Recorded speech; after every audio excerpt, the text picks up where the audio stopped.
Nous sommes de retour avec nos invités. Corneille Kossi, consultant politique et coach en développement personnel. Eric Johnson, journaliste, directeur de publication de l'Union. On parlait de la délégation de la CEDEAO qui s'est rendue à Conakry et a rencontré Alpha Condé et Mamadi Doumbouya. Eric Johnson, j'ai posé cette question, je pense qu'elle n'est pas encore répondue. Est-ce que la junte au pouvoir va prendre le temps d'écouter la CEDEAO?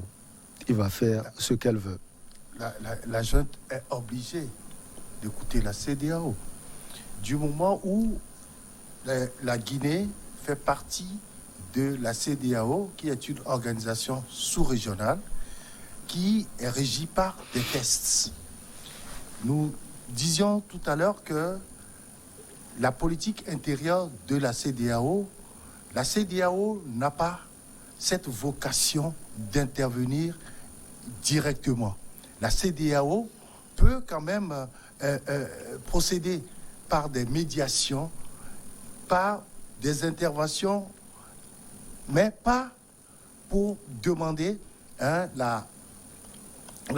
l'arrêt ou la modification d'un test d'un pays. Lorsque le pays est attaqué dans son intégrité territoriale, lorsque il y a une attaque des institutions de la République, la CEDEAO a parfaitement le droit d'intervenir. Ce à quoi nous assistons aujourd'hui, c'est qu'il y a eu un coup d'État qui est perpétré par une junte et la CEDEAO, dans ces tests, doit intervenir pour demander quand même le retour à l'ordre civil et que le pays renaisse et que le pays revive. Je ne vois pas aujourd'hui ce que la junte peut faire d'autre que d'écouter la CEDEAO et de négocier concrètement ce qu'elle veut pour ce pays. Je donnais un exemple en off. Je ne crois pas qu'aujourd'hui, nous avons eu un coup d'État dans un pays et ceux qui ont perpétré ce coup d'État-là sont partis en laissant facilement les pays avancer. Et vous savez, si la CEDEAO n'intervenait pas pour demander que la junte organise des élections pour qu'il y ait le retour à l'ordre civil. C'est une porte ouverte pour les autres, pour des coups d'État en Afrique de l'Ouest, vous voulez dire. Ça veut dire que un peu partout, on peut avoir des coups d'État, personne ne va rien dire. Or, ceux qui font ces coups d'État, ils deviennent plus dangereux pour les nations que ceux qui sont venus chasser. Dangereux en ce sens où eux-mêmes, ils commencent par avoir des envies du pouvoir. Non seulement envie du pouvoir, mais ils ont des suspicions un peu partout. Ils ont peur de ce qui peut leur arriver parce qu'ils sont arrivés par un coup d'État. Ils se disent, de la même manière, on peut aussi nous chasser ou on peut même nous tuer. Et donc, ils mettent des garde-fous, ils deviennent plus dangereux, ils corsent leur pouvoir, et ce qui fait que, finalement, ces gens-là, très franchement, deviennent plus dangereux. D'ailleurs, on a vu tout à l'heure sur les images comment Mamadi Doumbouya est, on ne peut plus protéger. Oui, c'est ça, la situation. Donc, cette junte-là doit écouter la CEDEAO, discuter avec la CEDEAO, qui est dans son rôle de protection des États. Alors, Corneille Kossi, oui, vous voulez ajouter quelque chose ensemble? Je ne suis pas d'avis avec Eric Johnson. Quand il dit qu'ils sont plus dangereux, ce que je voudrais dire, on a vu des coups d'État en Guinée. C'est que la CEDEAO ne vient pas pour donner des injonctions à la junte. Ils sont venus pour écouter la junte. Pourquoi est-ce qu'ils ont fait le coup d'État? Parce que nos chefs d'État ne sont lucides que quand ils ont le dos au mur. Aujourd'hui, le président Alpha Condé, s'il pouvait revenir, il allait changer radicalement. Donc la CEDEAO en position de faiblesse. Le premier jour du coup, les communiqués qu'on a entendus sont différents des communiqués qu'ils ont produit hier. Ils ont même dit qu'ils vont revoir la position de la junte au fur et à mesure Non, mais c'est toujours comme ça.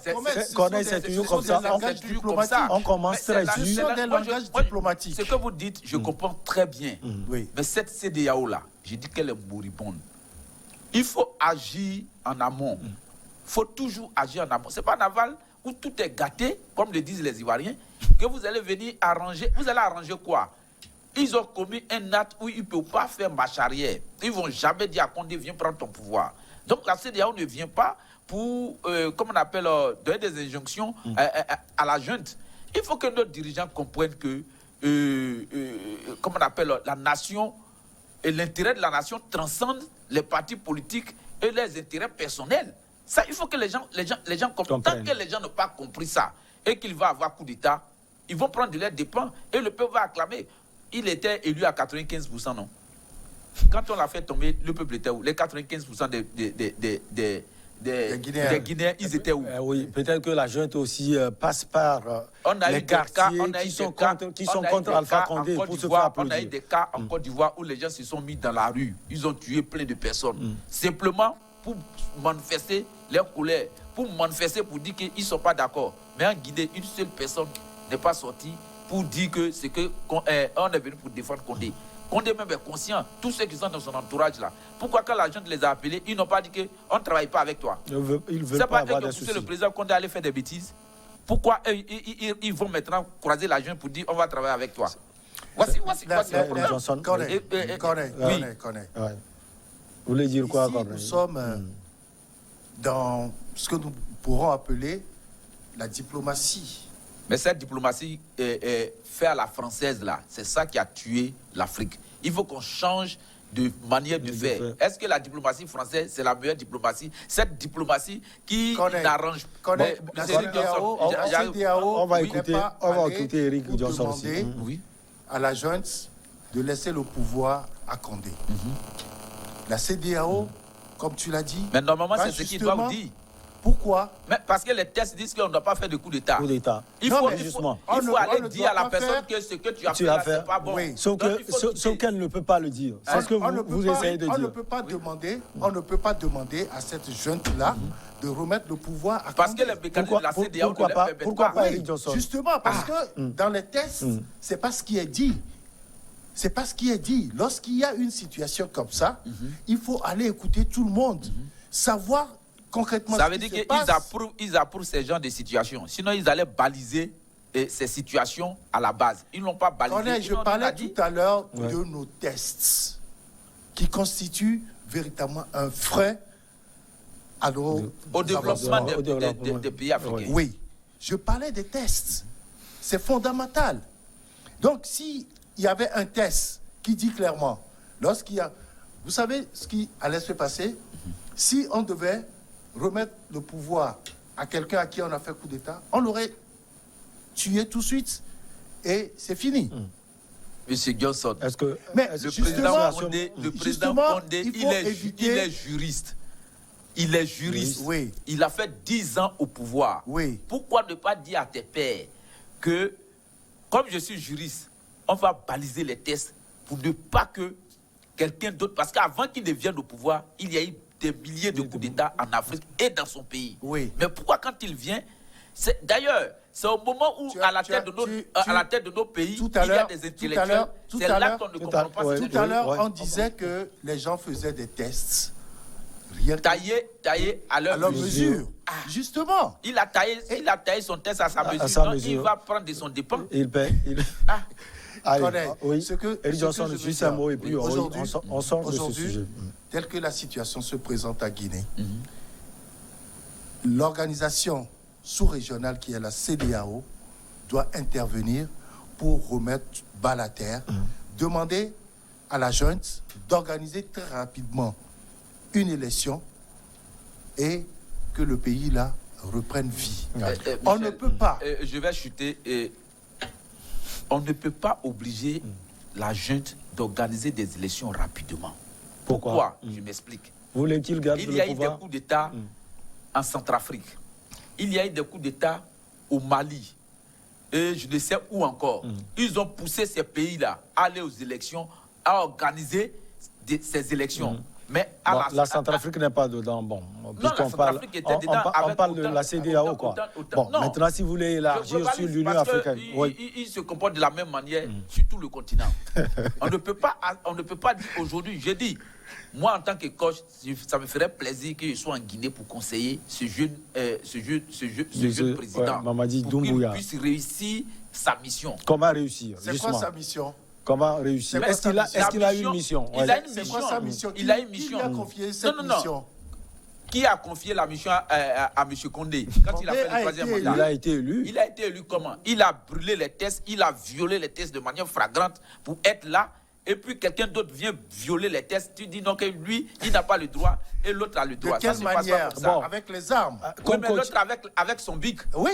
Ouais, comme coach, c'est là la différence. Comme coach, Corneille Kwasi, qu'est-ce que vous pouvez conseiller à Mamadi Doumbouya? Je crois bien que le jeune président Mamadi Doumbouya doit rassembler toutes les forces vives de la nation, que ce soit les politiques, que ce soit les membres de la société civile, pour qu'ils tirent les leçons du passé de la Guinée.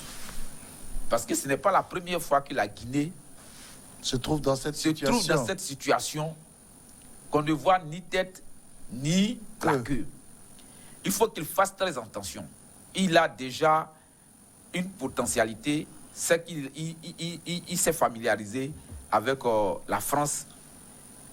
Il s'est familiarisé avec, comment on appelle, la Guinée aussi.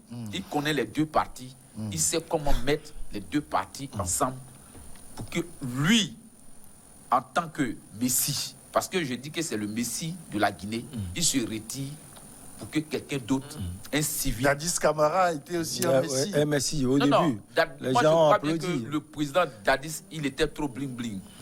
Celui-là, il a la tête sur les épaules. Et je crois bien que... Quels sont les éléments d'appréciation que tu as par rapport à non, les éléments d'appréciation que j'ai par rapport à Dadis Camara, quand Dadis Camara est venu, il a commencé à convoquer les ambassadeurs, il a commencé à convoquer... Et à dire de n'importe quoi. Il a commencé à convoquer les opposants. Mais celui-ci aussi vient de le faire. Oui, les insulter publiquement. Oui, peut-être c'est la manière. C'est la manière dont Dadis a commencé qui n'est pas bon. Mais celui-là, il ne parle pas trop.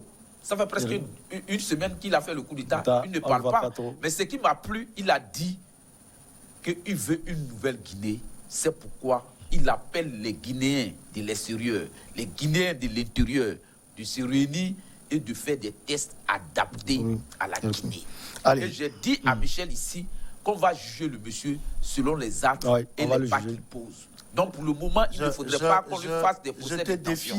Je te défie. Oui, Eric on sera là, vous chutez Eric Johnson sur le même plateau pour discuter encore dans 3 mois. Là, parce que moi, j'ai jamais vu quelqu'un qui a fait un coup d'État et qui a respecté des tests. On a vu ATT. Il va respecter. ATT au Mali. ATT n'a jamais respecté les tests. C'est pour ça, lui aussi, il a été chassé.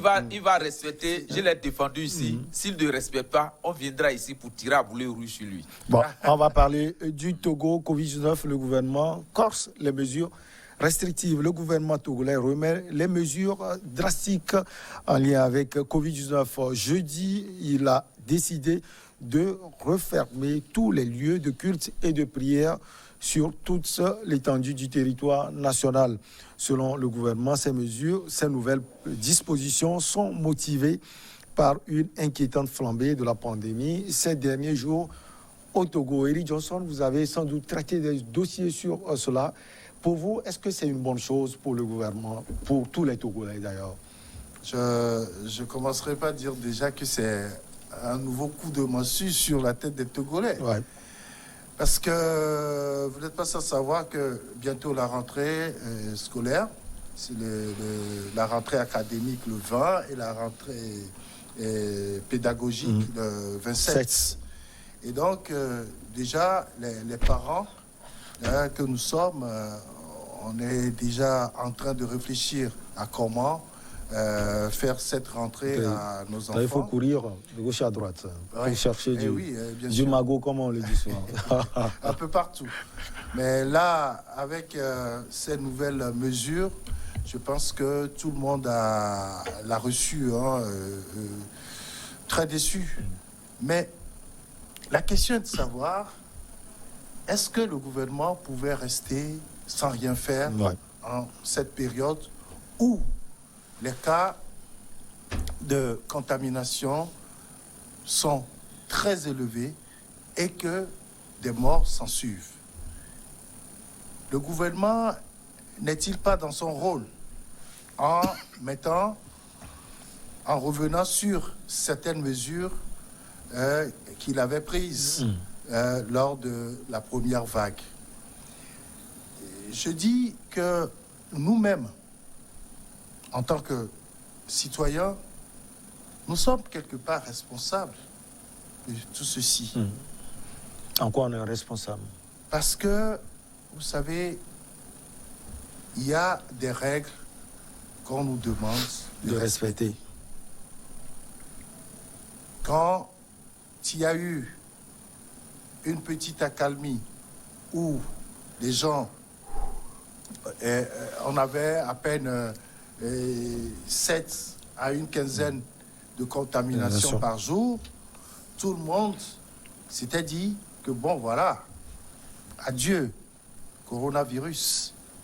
Mais malheureusement, avec le laisser-aller qu'il y a eu un peu partout, on est tombé encore dans une nouvelle vague qui fait, je dirais même, 10 fois il fait plus de dégâts. De dégâts. Nous sommes responsables parce que dans le monde entier, on a dit que pour le moment, à part les vaccins, il n'y a pas autre remède pour nous aider à faire face à cette pandémie. Mais on apporte des doses et les gens refusent. Nous refusons d'aller nous faire vacciner. On a vu d'ailleurs le taux, ce n'est pas cela, 0, quelque chose. Or, vous savez, quand vous tournez un peu, vous allez dans les districts sanitaires, vous constatez que les agents sont là. Pendant cette période, les agents étaient là toute la journée. Ils faisaient rien, à peine 2, 3 qui viennent se faire vacciner. Mais je crois que avec ces nouvelles mesures, surtout parce que le gouvernement ne l'a pas dit officiellement, on tend vers une obligation de vaccination. Parce que quand on parle de l'accès avant d'accéder au centre administratif, dans l'administration, il faut montrer son passe sanitaire. C'est une manière de pousser les gens à aller se faire vacciner. À aller se faire vacciner parce que nous tous, nous avons besoin de cette administration. Et je comprends cela parce que il y a eu au sein de l'administration beaucoup de closers, mais qu'on n'a pas dévoilé. Et je pense que c'est ça qui a poussé le gouvernement à commencer par là, en demandant à tout individu qui souhaiterait aller dans l'administration de présenter son passe sanitaire. Maintenant, on nous a dit que ces mesures-là, c'est pour 1 mois. À compter du 10 septembre. Maintenant, quand nous allons finir le mois, on fait le bilan. On va voir si ça a marché. Et si jamais le taux de contamination diminuait, est-ce que le gouvernement va lever peut-être qu'on va faire encore là? C'est ma petite question que je me pose. Alors, Corneille Cossy, il y a tellement de mesures. On parle des funérailles, on parle des lieux de culte également. Et comme Eric Johnson l'a dit tout à l'heure, l'accès également au centre administratif avant d'accéder justement à ces centres administratifs. Voilà. Bon, Michel, je suis peiné, je suis outré par ces mesures. Ça fait presque 1 an, depuis mars 2020, qu'on parle de Covid jusqu'à aujourd'hui. Nous sommes en 2021. Les mêmes mesures, fermeture des bars, fermeture des lieux publics. 2-3 mois, on trouve que c'est normal les habitants vivent comme ils veulent. Et après peut-être 5-6 mois, on revient encore sur ces genres de mesures. Quand on sait qu'une maladie où les scientifiques, les éminents scientifiques ne sont même pas d'accord sur le fonctionnement de la maladie. Mais on nous impose certaines choses que je ne comprends pas. Moi, je voudrais savoir ce qui se cache derrière le Covid. Donc pour vous, quelque chose se cache? Quelque chose se cache. J'ai toujours dit que je ne crois pas à la maladie. Sur tous les plateaux de télé, je ne vais pas aller contre les avis des dirigeants. Mais moi, je dis que je ne crois pas. Il y a des maladies qui tuent les Africains à longueur de journée. Le paludisme, par exemple, on le sait. Ils n'ont jamais voulu chercher des vaccins. Les gens vont dire pourquoi nous, les Africains, on ne cherche pas le vaccin. Mais une maladie... M. Eric disait tout à l'heure que les agents de vaccination sont là. Les gens ne vont pas vers eux. Parce qu'ils ne sentent pas la dangerosité de la chose. Quand il y a la conjonctivite dans la ville, tout le monde cherche des médicaments pour ne pas être attaqué par la conjonctivite, parce que tu vois, tu constates dans n'importe quel quartier, dans n'importe quel pays que tu passes, une maladie qu'on ne voit pas, on ne sait même pas. On prend les décisions, ça tombe sur les gens. Je vous demande beaucoup pardon à nos autorités qui ne fatiguent pas la population. Donc Ils vont pour vous, nous ces empêcher, mesures... ça veut dire que je ne sais pas ce qui se cache derrière. S'il y a de l'argent qu'ils nous disent et qu'ils partagent à toute la population, on va aller se faire vacciner et puis c'est fini. Parce qu'on vaccine quelqu'un, il ne sait pas pourquoi il se vaccine. Je sais que je ne suis pas malade, on me dit de me vacciner. Il se vaccine pour Covid-19. Pourquoi pour la Covid-19, on force les gens à se vacciner? C'est la question que je me pose. Qu'ils viennent et qu'ils nous expliquent pourquoi est-ce qu'on doit se vacciner. On force les gens, Corneille, parce que ce n'est pas seulement vous. On dit que la maladie est dangereuse, non? Oui, mais les statistiques nous montrent que 100 personnes qui sont malades, il y a 90 qui sont guéries. Mais il y a des maladies. Si tu as ça... C'est la prise en charge. Oui, justement, c'est la prise en charge. Peut-être qu'à un niveau donné, c'est la prise en charge, je suis d'accord. Quand je dois voyager, pourquoi on me fait payer? Pourquoi on me fait payer? Ils nous aiment tant là. Je dois voyager là. Pourquoi on ne me fait pas le test du Covid gratuitement et puis on me fait payer? Cet argent-là, ça va où? Non. Est-ce que...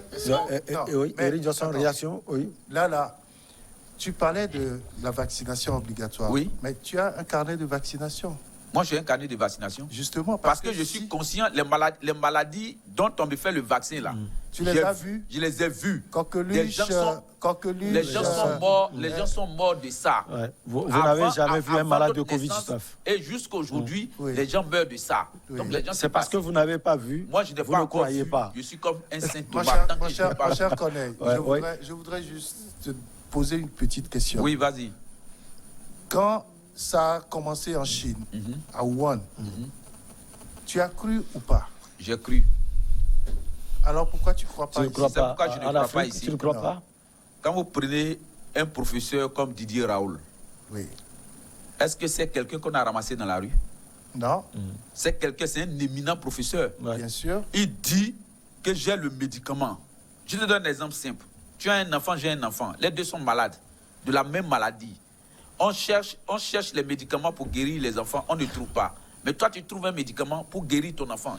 Je constate que ton enfant est guéri. Mais je refuse d'aller chez toi pour aller te demander c'est avec quel médicament tu as guéri ton enfant. Quand les Chinois ont eu la maladie... Non, scientifiquement... on risque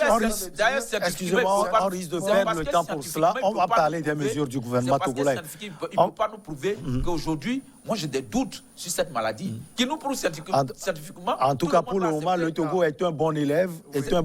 On va parler, Eric Johnson, de ces mesures. Et on va aller en profondeur. On parle de funérailles de moins de 15 personnes et on donne mandat également au préfet de pouvoir contrôler cela. Aussi, on parle de culte, comme on l'a dit tout à l'heure.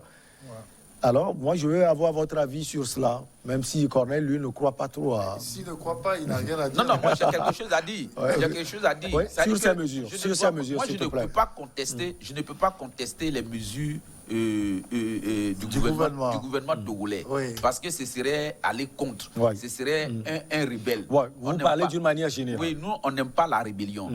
Si le gouvernement constate, parce que c'est eux qui ont les mailles du pouvoir, c'est eux qui connaissent les tenants et les aboutissants, peut-être que je me trompe, c'est pourquoi je m'exprime comme ça. Et ils ne peuvent pas se tromper. Donc s'ils ont pris des mesures, il va falloir qu'on respecte les mesures. Mais j'ai pitié pour les parents qui ont des sources de revenus que les restaurants, Comme les restaurants, les bars, les etc. bars, Mais ouais, là, c'est on est en un train peu de parler dommage. des lieux de culte. Des Oui, lieux de culte. les lieux de culte. Ce n'est pas Les gens seulement à vont prier. l'église, ce n'est pas seulement à l'église ou bien à la mosquée qu'il faut prier. On peut rester chez soi et puis prier. Quand il pleut, les gens ne vont pas à la mosquée, ils restent chez eux, ils prient. Ou bien. Ouais. Donc on peut prier, Moi, on je peut pense- prier, on peut moi, je prier, il n'y a pense pas de que- souci. Moi, je pense que le fait de prendre encore ces mesures, c'est juste pour toucher les individus que nous sommes, parce que les Togolais Ouais. sont devenus très religieux, les Togolais prient beaucoup, et donc, lorsqu'on nous interdit de nous regrouper, parce que moi, depuis que ces Ça peut mesures être un ont lieu été de prises, contamination. très franchement, Ouais. dans les églises, tout est respecté. Tout est respecté. Mais si on touche encore les lieux de culte, c'est pour toucher nos cœurs et de nous dire attention, véritablement, il y a un souci. Il y a un danger. Il faut prendre des mesures. Je ne vois pas cette église-là où, depuis un an, où on laisse les gens aller n'importe comment, faire leurs prières et tout ça en groupe. Non. Les Ça ne se passe églises pas. respectent même les mesures barrières. Les mesures barrières, jusqu'aujourd'hui. Ouais, j'ai fait des Mais recherches le fait personnelles. de toucher Même encore si depuis un an, je ne suis plus allé à l'église à cause de Covid. Je pense que véritablement, c'est pour toucher nos cœurs, pour que nous sachions que ça, c'est un problème très crucial. Il faut qu'on respecte les mesures barrières, qu'on continue par le faire et qu'on ne se retrouve pas, qu'on ne se regroupe pas. De la même manière, pour les bars, etc., j'ai bien lu le communiqué, on a parlé des grands bars. Là, C'est là où il y a des attroupements attroupements, oui. très souvent, les boîtes de nuit, les restaurants, parce que vous allez au resto, vous retrouvez des frères, des amis, Oui. il y a un peu de laisser aller, C'est parce vrai. que tout le monde se dit, on vient manger. On ne mange pas avec un cache-nez. Il faut enlever le cache-nez, on se parle, on peut rapidement se contaminer, etc. Surtout dans les lieux clos. Donc, je pense que quand on a touché tout ça, c'est pour attirer notre attention sur tout ce que la maladie là nous cause. Corneille Kossi, les administrations sont invitées à privilégier les réunions virtuelles, le cas échéant, assujettir l'accès à la présentation d'une preuve de vaccination. Mesure du gouvernement togolais. Bon. Vous comprenez que c'est une contrainte. Ouais. C'est une contrainte pour ces travailleurs-là. Si tu refuses, c'est comme si tu allais contre l'hiérarchie. Si tu refuses, c'est comme si tu allais contre les mesures prises par le gouvernement. Donc, c'est une contrainte. Mais bon, je dis, les gens ne devraient pas être contraints pour se vacciner. Parce que nous sommes à un siècle où il y a beaucoup d'intellectuels. Nous sommes à un siècle où les gens réfléchissent. Où tout le monde pense Ils autrement. pensent et qu'on ne leur donne pas les preuves. Il faut qu'on se dise les vérités. C'est une contrainte. Tu vas demander aux gens, ils vont te dire, on va faire comment. Quand l'Africain te dit, on va faire comment, c'est qu'il n'a même pas d'issue. Les gens n'ont pas d'issue, ils vont faire comment? Ils sont obligés de le faire. Tu ne le fais pas, tu peux pas aller au travail. Tu ne vas pas au travail, on ne te paye pas. Donc, ils sont contraints. On ne te paie pas. On ne Tu te peux paye pas le manger. salaire. On ne te paye pas le salaire. Donc, tu es obligé... Abandon de poste. Abandon de poste, tout ça là. Donc, tu es obligé d'aller faire le vaccin. Maintenant, pour ceux qu'on ne peut pas prendre dans les administrations, il y a d'autres contraintes pour te prendre. Tu dois voyager pour aller faire tes affaires. Ils vont te contraindre à faire le vaccin. Et comme tu dois voyager, et comme tu voyages souvent, tu es contraint de faire le vaccin. C'est difficile, je ne la sais pas dans mon esprit, mais qu'est-ce que je vais faire? C'est une contrainte mondiale. On a une épée de Damoclès sur nos têtes à chaque instant. Je crois bien qu'on va le faire et puis on va tirer les conclusions peut-être dans 5 ans, dans 10 ans. Eric Johnson, dernier mot, et puis on passe à la concertation nationale entre acteurs politiques. Vous savez, il y a beaucoup de choses qui se passent concernant cette maladie qu'on ne dit pas. À un certain moment donné, certains confrères ont eu à révéler qu'on a trouvé plusieurs cas dans certaines administrations. Mais comme la coordination qui organise chaque semaine des conférences de presse, n'a pas évoqué ces cas-là. Donc, personne n'a compris qu'il y avait des closers dans l'administration. Or, vous savez, dans l'administration, il y a des réunions qui se passent chaque semaine, voire même chaque jour pour certaines administrations. Pour éviter et donc, contamination. il faut éviter les cas de contamination parce que quand quelqu'un est contaminé, il rentre chez lui, c'est toute la famille. Vous savez, et toute la famille contamine peut-être tout le quartier. On est passé à plus de 33 morts en un mois. 33 morts de Covid en un mois. Et le palu? C'est énorme. Le palu, il faut voir aussi le conseil scientifique pour te donner ces statistiques, si tu veux bien. Mais là, je dis, c'est très important. Parce que ici, le palu, tu tombes malade, si c'est grave, tu peux trépasser. Parce qu'on n'a pas vie dessus. Ce que fait cette maladie, c'est que tu as des symptômes qui viennent peut-être, même là où tu es, je commence pas à avoir peur de toi parce que tu me dis que tu ne crois pas à ça. Je ne sais pas si tu as un cas contact déjà. Si je m'approche de toi... Peut-être que le fait de n'avoir pas peur de ça... On dit que le vaccin, même quand tu es vacciné, tu peux contracter la maladie. Mais là, en ce moment, tu ne développes pas les symptômes comme quelqu'un qui ne s'est pas vacciné. Et donc, je dis, pour l'administration, je pense que cette décision-là, pour moi, elle est salutaire, pour éviter des cas de contamination. Le Togo, bon élève. Oui, on va aborder le dernier sujet. Je reviens sur un point, sur le cas du vaccin. Pourquoi le vaccin, pour faire le vaccin, tu dois signer des papiers pour dire que tu ne dois pas poursuivre le gouvernement, tu ne dois pas poursuivre la firme qui a fabriqué le vaccin. Pourquoi auparavant les autres vaccins, il n'y a pas tous ces contraintes-là? Et puis cette fois-ci, on nous dit de signer ce genre de papier. Si vous avez fait votre vaccin, je crois bien que vous avez signé ce papier. Je ne l'ai pas signé. Vous n'avez pas signé? Non, au Bénin, on le signe. Chez nous, on n'a pas eu... il faut qu'on vous donne. Vous êtes journaliste, je crois bien que... Non, c'est une information intéressante. C'est ce qu'il a dit. Non, on peut vérifier. En Europe, ça s'est passé. En Europe, ça s'est passé. Ce document-là, les gens ont signé. Alors, il a posé une question intéressante. Pourquoi on signe le papier, Eric Johnson? Mais justement, ça dépend de chaque gouvernement. Parce que peut-être, vous vous rappelez que les premiers vaccins qu'on a administrés aux gens en Europe ont créé des problèmes de santé. Et c'est là où se trouve peut-être l'inquiétude des gens. Chez des gens, etc. Donc, ces gens-là, ils peuvent porter plainte contre les firmes de fabrication de ces vaccins. Johnson, vous ne pensez pas que les gens ont raison d'avoir la trouille? Oui, je n'en disconviens pas. Si, c'est tout à fait logique parce que, d'ailleurs même, le temps mis pour trouver ces vaccins-là, déjà, les gens ont commencé par se poser des questions. On est là depuis des années. On cherche à avoir un vaccin contre le paludisme. On cherche à avoir un vaccin contre le sida, etc. Mais jusque-là, en quelques mois, on a eu déjà des vaccins pour le coronavirus. Ça, c'est normal que les gens réfléchissent par rapport à ça. C'est aussi compte tenu de l'urgence, peut-être. On termine par le Togo, toujours projet de loi du gouvernement sur les conclusions de la concertation nationale entre acteurs politiques.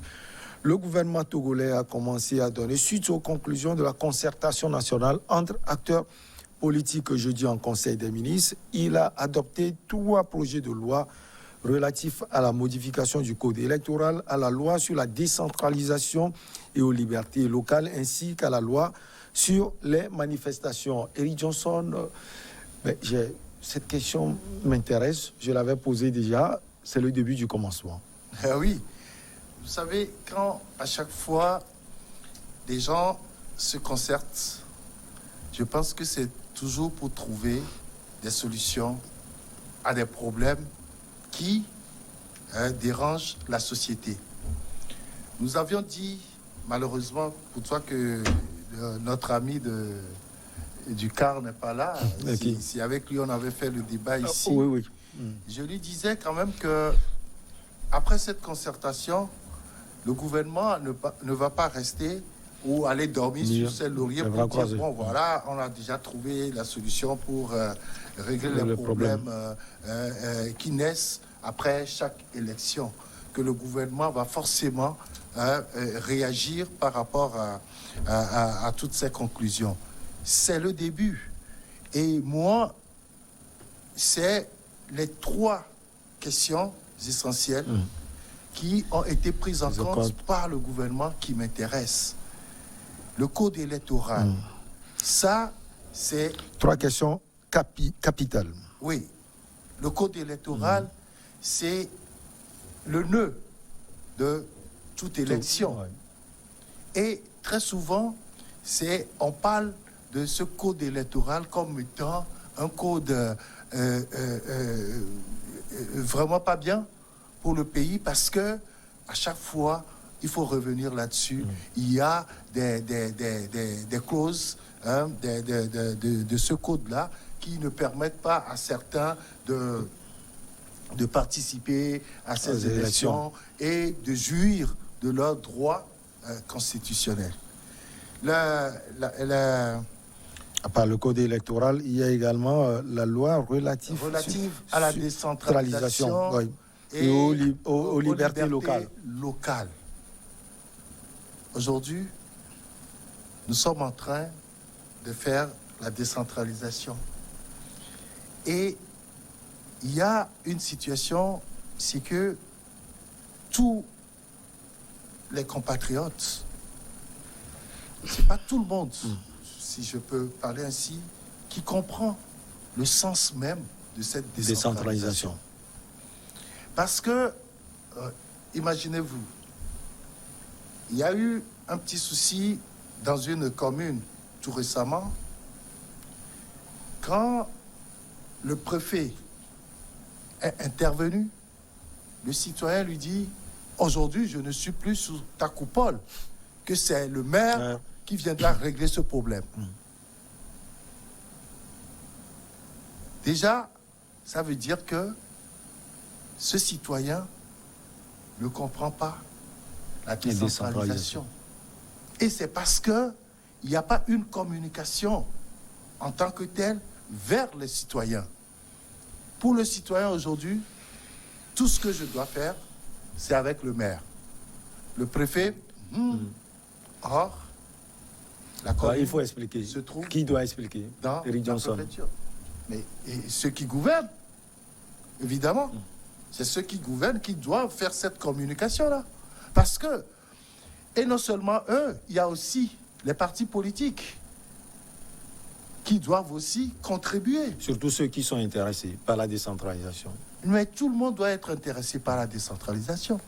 Elle est bien faite. On parle du développement à la base. C'est-à-dire que le développement commence par là. Si tu connais la loi, tu sais ce que tu dois faire dans ta commune. Et par ricochet, ce que tu fais dans ta préfecture. La troisième chose, c'est les manifestations publiques.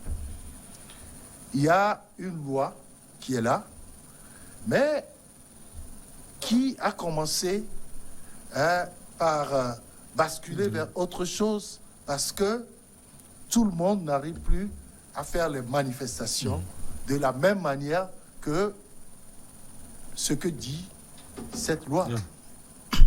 Et aujourd'hui, il faudrait qu'on revoie cette loi et je pense que c'est ce qui est en train de se faire.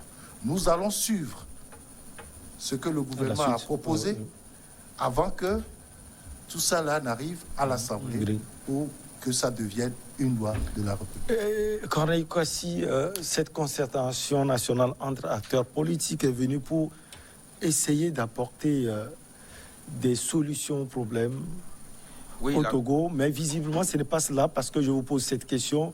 Il y a certains partis politiques qui ont participé, qui se sont retirés, d'autres n'ont pas participé. Ça cause un problème selon vous? Oui, ça cause un problème, mais moi je crois bien que il faut aider le président Faure Gnassingbé à réussir sa mission, pas une mauvaise mission, parce que quand je vois, depuis que je suis arrivé au Togo ici, je constate, je regarde avec l'œil du consultant, je crois bien qu'il fait des efforts pour pouvoir réunir les Togolais. On a discuté ici sur certains projets. Aujourd'hui, c'est les propositions de loi. Il faut changer le code électoral qui est source de conflit dans presque tous les pays. Si aujourd'hui il a mis le doigté pour qu'on change cela, c'est vraiment un vent nouveau qui souffle sur la classe politique togolaise. Donc il ne va pas le laisser seul se battre pour que cela arrive. Et c'est ce qu'on disait tous les jours et qu'on dit aujourd'hui même. Quand on commence quelque chose, il faut se mettre en accord, il faut discuter. Quand on n'est pas d'accord, il faut trouver le cadre pour pouvoir discuter. Pour pouvoir être d'accord. Pour que ce problème-là ne soit pas 10 ans, 5 ans après, source de conflit. Aujourd'hui, vous quittez le cadre de concertation. Ça veut dire que vous faites la politique de la chaise vide. Ça va vous rattraper dans 5 ans, ça va vous rattraper... C'est peut-être parce qu'ils ne sont pas contents. Oui, mais quand on n'est pas content, il faut trouver le cadre. Est-ce qu'ils ont trouvé le cadre? S'ils ont demandé au président Faure qu'ils ne sont pas contents et qu'ils doivent discuter. Parce que la décision n'est pas prise à 100%.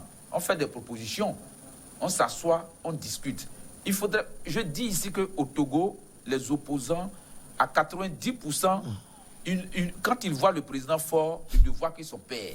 Mais si vous allez sur cette base-là, vous allez faire fausse route. Mais le père a fait aussi de bonnes choses.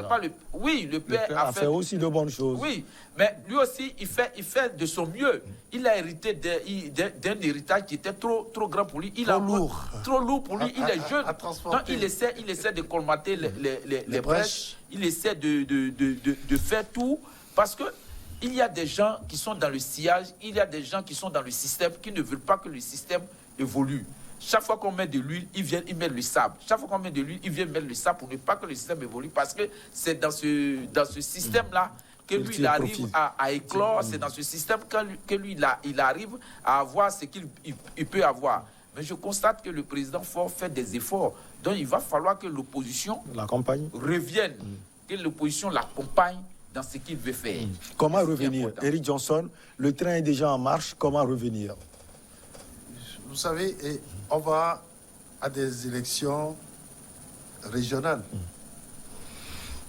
Si les gens ne sont pas d'accord, les gens n'ont pas participé à cette concertation, les gens, ils vont aujourd'hui suivre de près ce que le gouvernement va proposer à l'Assemblée, ce que l'Assemblée aussi va voter pour qu'on aille à ces élections. Si vous n'avez pas pu donner votre avis au cours de cette concertation-là, c'est difficile. C'est sur le terrain que vous allez revenir pour vous exprimer, tout simplement. Donc, je pense que tout ce qui est fait, c'est dans l'intérêt de nous tous. C'est dans l'intérêt de tout le monde. Et donc, pour revenir en de bons sentiments, comme on le dit, c'est participer à ces élections-là et que la vie politique s'anime de nouveau. Eric Johnson, merci beaucoup à vous. Vous êtes journaliste et directeur de publication de l'Union. Nous disons également merci à l'Ivoirien Corneille Kwasi, consultant politique et coach en développement personnel. On se retrouve donc la semaine prochaine, toujours avec le même plaisir. Nos programmes se poursuivent.